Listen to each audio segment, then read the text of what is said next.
ഇടുപ്പിൽ ചേർത്ത് അവളെ തന്നിലേക്ക് അടുപ്പിച്ച് അവളുടെ മുഖത്തോട് ചേർത്ത് അവൻ ചോദിച്ചപ്പോൾ അവൻ്റെ ചൂട് നിശ്വാസം അവളുടെ മുഖത്തേക്കേറ്റു. എനിക്കറിയില്ല അനുവേട്ട. അവളുടെ കണ്ണുകൾ താഴ്ന്നുപോയി. എന്നാൽ എനിക്കറിയാം, അത് നിന്റെ കുഴപ്പമല്ല. ജീവന തുല്യം സ്നേഹിക്കുന്ന ഒരു പുരുഷൻ്റെ അടുത്ത് ഏതൊരു പെൺകുട്ടിക്കും തോന്നുന്നതാണ്. അത് അവൻ മുതലെടുക്കുമ്പോഴാണ് അവൻ പുരുഷനല്ലാതാവുന്നത്. തൽക്കാലം അങ്ങനെയാവാൻ ഞാൻ ഉദ്ദേശിച്ചിട്ടില്ല. നിനക്ക് എന്നോട് തോന്നുന്ന ആത്മാർത്ഥ സ്നേഹത്തിനെ ഒരു വിധത്തിലും മുതലെടുക്കില്ല ഞാൻ. എൻ്റെ അല്ലേ, എനിക്കല്ലേ. കുറച്ച് കാത്തിരുന്നാലും എൻ്റെ ആവട്ടെ. ഒരിക്കൽ നിന്നെ പറ്റിച്ചതോർത്ത് ഇന്നും ഉരുകുന്നുണ്ട് ഞാൻ. ഇനി ഒരു വാക്കുകൊണ്ടോ നോക്കുകൊണ്ടോ പോലും നിന്നെ മോശമാക്കാൻ ഞാൻ ആഗ്രഹിക്കുന്നില്ല. ഉള്ളിൽ ഒരു തരിമ്പ് പോലും ഇഷ്ടമില്ലാതെ നിന്റെ മുഖത്ത് നോക്കി ഇഷ്ടമാണെന്ന് പറഞ്ഞിട്ടുള്ളവനാണ് ഞാൻ. അവൻ്റെ മുഖം കുറ്റബോധം കൊണ്ട് താണുപോയി. അങ്ങനെ പറയല്ലേ അനുവേട്ട. അങ്ങനെ പറയുമ്പോൾ പോലും എനിക്ക് വല്ലാത്ത സങ്കടം തോന്നുന്നു. എന്നെ സ്നേഹിക്കാത്ത അനുവേട്ടനെക്കുറിച്ച് എനിക്ക് ചിന്തിക്കാൻ പോലും പറ്റുന്നില്ല. ഇപ്പം എനിക്കും അത് ചിന്തിക്കാൻ പറ്റില്ല. നീ ഇല്ലാതെ ഒരു നിമിഷം പോലും ഞാനില്ല. ഇപ്പം തന്നെ നിന്നെ കാണാൻ വേണ്ടിയാ നീ ഇങ്ങോട്ട് വന്നില്ലേ. സ്നേഹം കൊണ്ട് ഇന്ന് നീ എന്നെ തോൽപ്പിക്കുകയാണ് മോളെ. കാണാതെ ഞാൻ മരിച്ചു പോകുന്നു തോന്നി. കുറച്ചു നേരം അനുവേട്ടനെ കെട്ടിപ്പിടിച്ച് നിന്നോട്ടെ ഞാൻ, മിഴിനീരോടെ അവൾ ചോദിച്ചു. അവൻ കൈകൾ വിരിച്ച് അവളെ ക്ഷണിച്ചു. അവൾ കുറേ സമയം അവനെ അങ്ങനെ തന്നെ പുണർന്നു. ഏറെ പ്രണയത്തോടെ അവളുടെ വിഷമങ്ങളെല്ലാം ആ നെഞ്ചിലേക്ക് പകർത്തി എഴുതിയവൾ.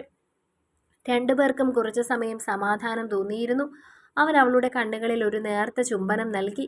മനസ്സിൽ നിന്നും മനസ്സിലേക്കൊരു യാത്ര നടത്തിയവർ. പ്രണയം ആർദ്രവും തരളവുമായിരുന്നു. രതിഭാവങ്ങളുടെ അകമ്പടികളില്ലാതെ, മഴ പൊഴിയും പോലെ, ശിശിരത്തിൻ്റെ കുളിര് പോലെ, വാക്കുകളുടെ മേമ്പൊടിയില്ലാതെ പ്രണയത്തിൻ്റെ തുഷാരം അവരിൽ പെയ്തു. ഒരു വാക്കുകൊണ്ട് അവർ ആ പ്രണയത്തെ വിവരിച്ചില്ല. എങ്കിലും അവർക്കറിയാമായിരുന്നു അവൻ്റെ ഉള്ളിൽ അവളും അവളുടെ ഉള്ളിൽ അവനും മാത്രമേ ഉള്ളൂവെന്ന്. മേനിയിൽ തരളമായ തലോടലുകളുടെ അകമ്പടിയില്ലാതെ മനസ്സുകൊണ്ട് പുണർന്നൊന്നായി അവർ. സമയം ഒരുപാടായില്ലേ? ഇനിയും ലേറ്റായാൽ വീട്ടിൽ തിരക്കില്ലേ? അനന്തു തന്നെയാണ് ചോദ്യം ചോദിച്ചത്. അയ്യോ, അവർ വന്നിട്ടുണ്ടാവും. എനിക്ക് പോണമേട്ട. ഞാൻ സമയം പോയത് ഓർത്തില്ല. അവൻ്റെ നെഞ്ചിൽ നിന്നും എഴുന്നേറ്റവളെ അവൻ ചിരിയോടെ വീണ്ടും അടുക്കി പിടിച്ചു. എങ്ങനെ പോകും? ഇങ്ങോട്ട് വന്ന വഴി എനിക്ക് ഓർമ്മയുണ്ട്. ഒറ്റയ്ക്ക് പോണ്ട, ഞാൻ കൊണ്ടാക്കാം. ആരെങ്കിലും കണ്ടാലോ? ആരും കാണില്ല. കലിങ്ക് വരെ ഞാൻ കൊണ്ടുവിടാം. അത് കഴിഞ്ഞ് നടന്നു പോയാൽ മതിയല്ലോ. ആരെങ്കിലും ചോദിച്ചാൽ നീതുവിൻ്റെ വീട്ടിൽ പോയതാണെന്ന് പറഞ്ഞാൽ മതി. മുഖം മറച്ചു. ഇവിടെങ്ങും ആർക്കും നിന്നെ അറിയില്ല. എങ്കിലും അനുവേട്ടനതൊരു നാണക്കേടാവൂലേ? എനിക്കെന്ത് നാണക്കേട്? എനിക്കെന്ത് നാണക്കേടാ ഇനി വരാനുള്ളത്? കൂടിപ്പോയാൽ നാട്ടുകാർ പറയും എൻ്റെ വണ്ടിയിൽ ഒരു പെണ്ണിനെ കണ്ടിരുന്നുവെന്ന്. അതാരാണെന്ന് തിരക്കാൻ ആരും വരില്ല. ഞാനൊരു താന്തോന്നിയല്ലേ. പെണ്ണുപിടിയും കള്ളുകുടിയും ഉണ്ടെന്നൊക്കെ വിചാരിക്കും. അതിനപ്പുറം ഒന്നും സംഭവിക്കാൻ പോകുന്നില്ല. നീ ഷാൾ വെച്ച് മുഖം മറച്ചേ. നമുക്ക് ഈ മേൽവിലാസം മാറണ്ടേ? അവൻ്റെ താടി ഉയർത്തി അവൾ ചോദിച്ചു. അത് ഞാൻ മാത്രം വിചാരിച്ചാൽ പോരാ. നമ്മുടെ നാടിന് അങ്ങനെയൊരു ഗുണമുണ്ട്. ഒരു മനുഷ്യൻ എത്ര നന്നാവാൻ ശ്രമിച്ചാലും അവൻ്റെ പഴയ കാലത്തെപ്പറ്റി മാത്രമേ നാട്ടുകാരെന്നും പറയൂ. അവർക്കതാണ് ഒരു സന്തോഷം. അനുവേട്ടന് മാറാൻ പറ്റുമോ? അതിനിപ്പോൾ മുൻപിലൊരു വഴിയുണ്ട്. ആ വഴിയിലൂടെ മാത്രം സഞ്ചരിച്ചാൽ മതി. മറ്റു കാര്യങ്ങളൊന്നുമില്ലാതെ. ഞാൻ എന്നെക്കൊണ്ട് പറ്റുന്ന രീതിയിലൊക്കെ പഠിക്കാൻ ശ്രമിക്കുന്നുണ്ട്. പക്ഷെ നിന്നെക്കുറിച്ച് ഓർക്കുമ്പോൾ മാത്രമാണ് ഞാൻ തളർന്നു പോകുന്നത്. നിന്നെ നഷ്ടപ്പെട്ടു പോകുമോ എന്നുള്ളൊരു ഭയം ഇന്നെന്നെ വല്ലാത്തൊരവസ്ഥയിലേക്ക് കൊണ്ടുചെന്നെത്തിക്കുന്നു. അപ്പോൾ എനിക്ക് മറ്റൊരു കാര്യത്തിലും ശ്രദ്ധ കേന്ദ്രീകരിക്കാൻ കഴിയാതെ വരുന്നു. ഈ ഭൂമിയിൽ എനിക്ക് ജീവനുണ്ടെങ്കിൽ ആ ജീവൻ്റെ സ്പന്ദനം നിലയ്ക്കുന്ന അവസാന നിമിഷം വരെ ഞാൻ അനുവേട്ടൻ്റെ ആയിരിക്കും. അങ്ങനെയല്ലെങ്കിൽ പിന്നെ ഞാൻ ഭൂമിയിൽ ഇല്ലെന്ന് കരുതിയാൽ മതി. മറ്റൊരു കൂട്ട് ഈ ജീവിതത്തിൽ എനിക്ക് ഉണ്ടാവില്ല. ഇതിനപ്പുറം ഒരു ഉറപ്പും എനിക്ക് തരാൻ പറ്റില്ല. അവൻ അവളെ തന്നെ നോക്കി. കാലങ്ങളായി തൻ്റെ മിഴി തിരഞ്ഞവൾ, സ്നേഹം കൊണ്ട് ഹൃദയം കട്ടെടുത്തവൾ, ഇരവിലും സ്മൃതികളാൽ നിറഞ്ഞു തൻ്റെ നിഴലായവൾ, തൻ്റെ പ്രണയം തേടി വന്നവൾ, തന്നിൽ ചിരി പടർത്തിയവൾ, തനിക്ക് മാത്രമായി ഹൃദയം നൽകിയവൾ, ഹൃദയം നിറഞ്ഞൊരു ചുംബനം ആ നെറുകിയിൽ നൽകിയവൻ, ഒപ്പം കവിളിൽ ഒന്ന് തലോടി. വിഷമിക്കണ്ട. ഇപ്പോൾ നടക്കുന്ന പ്രശ്നങ്ങളൊക്കെ നമുക്ക് തന്നെ ഓർത്തു ചിരിക്കാനുള്ള സംഭവങ്ങളായി മാറും. അങ്ങനെ വിചാരിച്ചാൽ മതി. കുറേ കാലം കഴിയുമ്പോൾ നമുക്ക് നമ്മുടെ മക്കളോട് പറഞ്ഞു കൊടുക്കണ്ടേ ഞാനിങ്ങനെ ഇവിടെ വന്ന് കണ്ട കാര്യം? ഏറെ ആത്മവിശ്വാസത്തോടെ അവനൊന്ന് മൂളി. ഈ ഫോൺ കൈവച്ചോ. എന്തെങ്കിലും ആവശ്യമുണ്ടെങ്കിൽ ഒന്ന് വിളിക്കാമല്ലോ. അപ്പോൾ ഏട്ടനോ? എനിക്ക് ഫോൺ കിട്ടാനാണോ ബുദ്ധിമുട്ട്? എനിക്കൊരു ഫോൺ കിട്ടാൻ വലിയ ബുദ്ധിമുട്ടൊന്നുമില്ല. പക്ഷെ നീ അങ്ങനെയല്ല. വേറെ ഫോണൊന്നുമില്ല. ഞാൻ ഉപയോഗിക്കുന്ന ഫോണാണ്. എല്ലായിടത്തും പാസ്വേഡ് നിന്റെ പേര് തന്നെയാണ്. നിന്റെ ശബ്ദം കേൾക്കാതെ വിവരമൊന്നും അറിയാതെ എനിക്ക് ഭ്രാന്ത് പിടിക്കും. എങ്ങനെയെങ്കിലും ആരും കാണാതെ ഒളിപ്പിച്ചു വെക്കണം. അവളത് വാങ്ങി ഷാളിൻ്റെ ഉള്ളിൽ തന്നെ ഒളിപ്പിച്ചു. നമുക്കിറങ്ങാം. നീ വല്ലതും കഴിച്ചോ? ഞാൻ കഴിച്ചിട്ട് വന്നതാ. അനുവേട്ടൻ ഒന്നും കഴിച്ചിട്ടില്ലെന്ന് മുഖം കാണുമ്പോൾ തന്നെ അറിയാം. അത് സാരമില്ല, ചിക്കൻ ബിരിയാണി തന്നെ കഴിച്ചേക്കാം. ഇപ്പോൾ മനസ്സിലൊരാശ്വാസമുണ്ട്.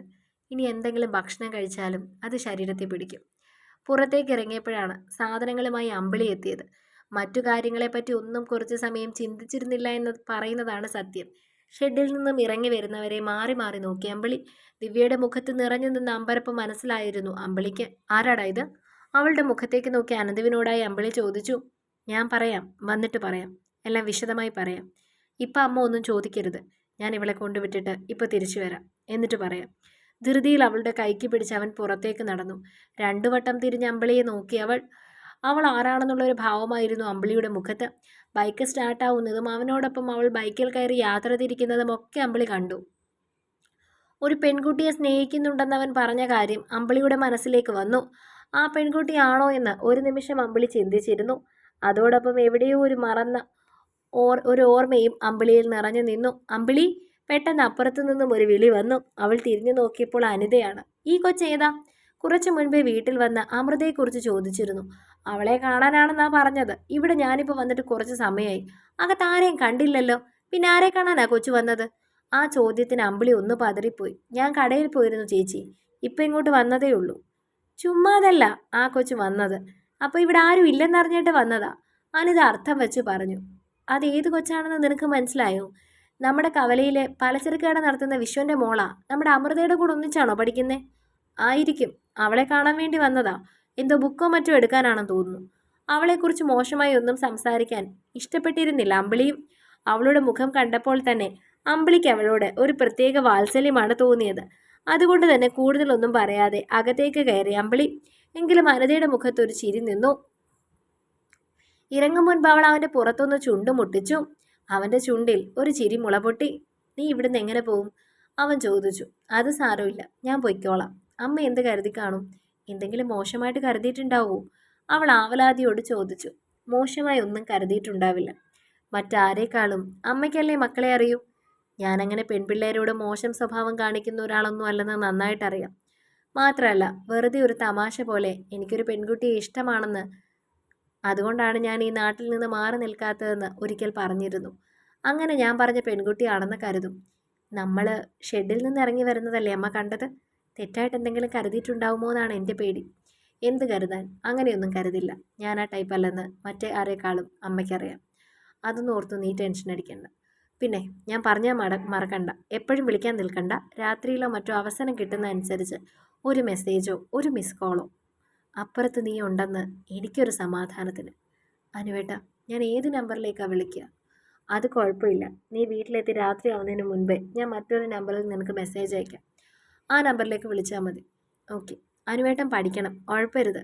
നിന്നെ കണ്ടതോടെ എനിക്ക് സമാധാനമായി. നീ പറയുന്ന പോലെ മറ്റുള്ളവരുടെ മുൻപിൽ ജീവിച്ച് കാണിച്ചു കൊടുക്കണമെന്ന് എനിക്കൊരു വാശിയുണ്ട് ഇപ്പോൾ. എന്നിട്ട് എല്ലാവരോടും പറയണം, എൻ്റെ പെണ്ണാണ് എനിക്ക് ജീവിക്കാൻ പ്രചോദനം തന്നതെന്ന്. ഒന്നും ഓർത്ത് വിഷമിക്കരുത്. ഭക്ഷണമൊക്കെ സമയത്ത് കഴിക്കണം.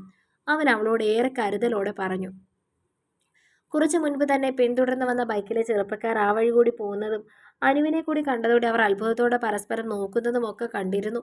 സൂക്ഷിച്ച് അവളെ നോക്കിയവളോട് അവൻ അവളുടെ മുഖത്തേക്ക് നോക്കി ചോദിച്ചു. എന്തു പറ്റി? അല്ല, ഞാൻ ഇങ്ങോട്ട് വന്നപ്പോൾ അവർ പുറകെ ഉണ്ടായിരുന്നു. ഞാൻ പേടിച്ചു പോയതായിരുന്നു. എന്തൊക്കെയോ പറയുന്നുണ്ടായിരുന്നു. ആ രവന്മാരോ? ഞാനാ ചോദിക്കാം. പെട്ടെന്ന് അവൻ അവിടേക്ക് പോകാൻ തുടങ്ങി. അനുവേട്ട. അവൾ പെട്ടെന്ന് അവൻ്റെ കയ്യിൽ കയറി പിടിച്ചു. അവർക്കെന്നെ നന്നായിട്ടറിയാം. എന്നിട്ടാണോ എൻ്റെ പെണ്ണിനോട്? അവർക്കറിയില്ലല്ലോ അത്. ഇപ്പോൾ തന്നെ അവരുടെ മുഖം കണ്ടില്ലേ? ഒരുപാട് പേടിച്ച പോലെ. ഞാൻ അനുവേട്ടനോടൊക്കെ തുറന്നു പറയുമോ എന്നുള്ള പേടിയായിരുന്നു അവർക്ക്. ഇങ്ങനെയൊരു ഗുണ്ടയെ. ഭയത്തോടെ എല്ലാവരും അനുവേട്ടനെ നോക്കണമെന്നല്ല എൻ്റെ ആഗ്രഹം. പോലീസ് യൂണിഫോമൊക്കെ ഇട്ട് ഒരു ബഹുമാനം കലർന്ന ഭയത്തോടെ എല്ലാവരും നോക്കണം. അല്ലാതെ ഇങ്ങനെ കലിപ്പനാകുന്നത് കഥകളിലും സിനിമയിലും ഒക്കെ കൊള്ളാം. യഥാർത്ഥ ജീവിതത്തിൽ അത്ര രസമുള്ള കാര്യമല്ല. അവരെ സ്നേഹിക്കുന്നവർക്ക് മാത്രമേ അതിൻ്റെ വിഷമം മനസ്സിലാവൂ. ദേഷ്യം വരുത്തി വെക്കുന്ന പ്രശ്നങ്ങൾ ചെറുതല്ല. നമുക്കൊരാളെ കൊല്ലാൻ തോന്നിയാലും പിറ്റേ ദിവസം വരെ ഒന്ന് കാത്തിരുന്ന ദേഷ്യം മാറുമെന്ന് പറയുന്ന കേട്ടിട്ടില്ലേ? അതുപോലെ നമ്മൾ പെട്ടെന്ന് എടുക്കുന്ന തീരുമാനങ്ങൾ, അതിലും വലുതായിട്ട് നമ്മുടെ ജീവിതത്തെ ബാധിക്കാൻ പറ്റുന്ന യാതൊരു ദുരന്തങ്ങളുമില്ല. ഒരു നിമിഷത്തെ അശ്രദ്ധ കൊണ്ട് പറ്റുന്ന തീരുമാനങ്ങൾ പലപ്പോഴും നമ്മുടെ ജീവിതത്തിൽ നമ്മൾ വലിയ വില നൽകേണ്ടി വരും. അതുകൊണ്ട് പെട്ടെന്നുള്ള ദേഷ്യം അനുവേട്ടൻ കുറയ്ക്കണം. അനുവേട്ടൻ്റെ ഈ കലിപ്പ് മുഖം എന്തോ എനിക്കിഷ്ടമല്ല. അതൊക്കെ പെട്ടെന്ന് മാറ്റാൻ പറ്റുമോ? ഇപ്പം വെറുതെ നിന്നോട് പറയാം മാറ്റാന്ന്. പക്ഷെ അതെൻ്റെ സ്വഭാവമല്ലേ, എനിക്ക് മാറ്റാൻ പറ്റുമോ? ഏട്ടാ, നമ്മളെ കൊണ്ട് പറ്റാത്തതായിട്ട് ഒന്നുമില്ല. ദേഷ്യം വരുമ്പോൾ ഒക്കെ ഒന്ന് സ്വയം നിയന്ത്രിച്ചാൽ മാത്രം മതി. അപ്പോൾ ഒക്കെ പറ്റും. കാത്തിരിക്കാൻ ഒരാളുണ്ടെന്ന് സ്വയം പറഞ്ഞാൽ മതി. അപ്പം പറ്റും. പൂർണ്ണമായിട്ട് മാറ്റാൻ പറ്റുമെന്ന് അറിയില്ല, എങ്കിലും ശ്രമിക്കാം നിനക്ക് വേണ്ടി. അത് മതി. അനുവേട്ടൻ എന്നോട് ശ്രമിക്കുമെന്ന് പറഞ്ഞാൽ അതിനർത്ഥം അത് പ്രാവർത്തികമാക്കാൻ അനുവേട്ടന് സാധിക്കുമെന്ന് ഉറപ്പാണ്. നമുക്ക് കലിപ്പനും കാന്താരിയും ഒന്നും വേണ്ട. എങ്കിൽ പിന്നെ മറ്റേ ഐറ്റം എടുക്കട്ടെ. മറ്റേതോ? എന്ത്? അവൾ മനസ്സിലാവാതെ അവൻ്റെ മുഖത്തേക്ക് നോക്കി ചോദിച്ചു. മറ്റേ കല്ലുമാലക്കാതിൽ. ഗൗരവം ഒട്ടും വിടാതെയുള്ള അവൻ്റെ മറുപടിയിൽ അവൾ ചിരിച്ചു പോയിരുന്നു. അപ്പം തമാശയൊക്കെ പറയാനറിയാം അല്ലേ? അതിനവസരം വന്നിട്ടില്ലല്ലോ മോളെ. തമാശ മാത്രമല്ല, മറ്റു പലതും അറിയാം. അവസരം വരട്ടെ, ഓരോന്നായി നിനക്ക് ഞാൻ കാണിച്ചു തരാം. അവൻ കുസൃതിയോടൊരു കണ്ണിറുക്കി പറഞ്ഞു. ഇപ്പം നിറഞ്ഞു നിൽക്കുന്ന അവൻ്റെ സന്തോഷവും അവൾ ശ്രദ്ധിച്ചിരുന്നു. അവൻ്റെ സന്തോഷങ്ങളുടെ കാരണം താനാണെന്ന് അവൾക്ക് വളരെ പെട്ടെന്ന് തന്നെ മനസ്സിലായി. മൊത്തത്തിലൊന്ന് നോക്കി ആരുമില്ലെന്ന് ഉറപ്പുവരുത്തി അവൻ്റെ രോമങ്ങളാൽ സമൃദ്ധമായ കയ്യിൽ അവളൊന്ന് മുറുക്കി പിടിച്ചു. പിന്നെ രണ്ട് കണ്ണും ചിമ്മിക്കാണിച്ചു. എന്നും ഒപ്പമുണ്ടെന്ന് പറയാതെ പറയുന്നത് പോലെ. അവളുടെ ആ സ്പർശനം നൽകിയ ആത്മവിശ്വാസം ചെറുതായിരുന്നില്ല അവന്. 100 ജന്മം അവൾക്ക് വേണ്ടി കാത്തിരിക്കാനുള്ള ഊർജം ആ സ്പർശനത്തിലുണ്ടായിരുന്നു. ഈ ലോകത്തോട് മുഴുവൻ അവൾക്ക് വേണ്ടി യുദ്ധം ചെയ്യാൻ തയ്യാറായൊരു യോദ്ധാവായിരുന്നു ആ നിമിഷം അവൻ. അത്രമേൽ അവളുടെ നിർമ്മലമായ സ്നേഹം അവനെ കീഴ്പ്പെടുത്തി തുടങ്ങിയിരുന്നു. അല്ലെങ്കിലും സ്നേഹത്തിന് മായ്ക്കാൻ കഴിയാത്ത എന്തു മരുന്നാണ് ഈ ലോകത്തിലുള്ളത്? ഞാൻ കൊണ്ടുവിടണോ? ഏറെ ആർദ്രതയോടെ അവൻ ചോദിച്ചു. വേണ്ട, ആരെങ്കിലും കണ്ടാൽ പിന്നെ അത് പ്രശ്നമാവും. ആഗ്രഹമില്ലാഞ്ഞിട്ടല്ല, എനിക്ക് അനുവേട്ടൻ്റെ അടുത്തൊന്നും പോകാൻ പോലും തോന്നുന്നില്ല. ഇങ്ങനെ നോക്കി കുറേ നേരം നിൽക്കാനാണ് തോന്നുന്നത്. പക്ഷെ സാഹചര്യം ഒരുപാട് മോശമല്ലേ? എങ്കിൽ ചെന്നിട്ട് ഞാൻ പറഞ്ഞത് മറക്കണ്ട. അവൾ നടന്നു പോകുന്നത് നോക്കി കുറേ സമയം അവൻ അവിടെ നിന്നു. അവൾ അകലങ്ങളിലേക്ക് മാഞ്ഞു തുടങ്ങിയപ്പോഴാണ് അവൻ വണ്ടി സ്റ്റാർട്ട് ചെയ്ത് തിരികെ വീട്ടിലേക്ക് പോകാൻ തയ്യാറായത്. വീട്ടിലേക്ക് കയറി ചെല്ലുമ്പോൾ ഉമ്മറത്ത് തന്നെ ഉണ്ടായിരുന്നു അമ്പിളി. സംശയം കലർന്ന മുഖത്തോടെ അവനെ തന്നെ അമ്പിളി നോക്കി. ഒന്നും മിണ്ടാതെ ഷെഡിലേക്ക് കയറാൻ തുടങ്ങുന്നവനെ അവർ വിളിച്ചു. നിൽക്കട അവിടെ. അവരുടെ മുഖത്തേക്കൊന്ന് നോക്കി മിണ്ടാതെ അവിടെ നിന്നു. ആ കുട്ടി ഏതാടാ? അത് നിന്നെ തിരക്കി ഇവിടെ വന്നതാണോ? അതോ നീ വിളിച്ചു കയറ്റിയതോ? അങ്ങനെ ആരെയും വിളിച്ചു കയറ്റുന്ന പാരമ്പര്യ സ്വഭാവം എനിക്ക് കിട്ടിയിട്ടില്ല. അവൻ്റെ ആ മറുപടി ഒരു വല്ലാത്ത പ്രഹരമായിരുന്നു അവരിൽ ഏൽപ്പിച്ചിരുന്നത്. അടുത്ത ഭാഗങ്ങൾക്ക് വേണ്ടി ചാനൽ സബ്സ്ക്രൈബ് ചെയ്യാൻ മറക്കല്ലേ.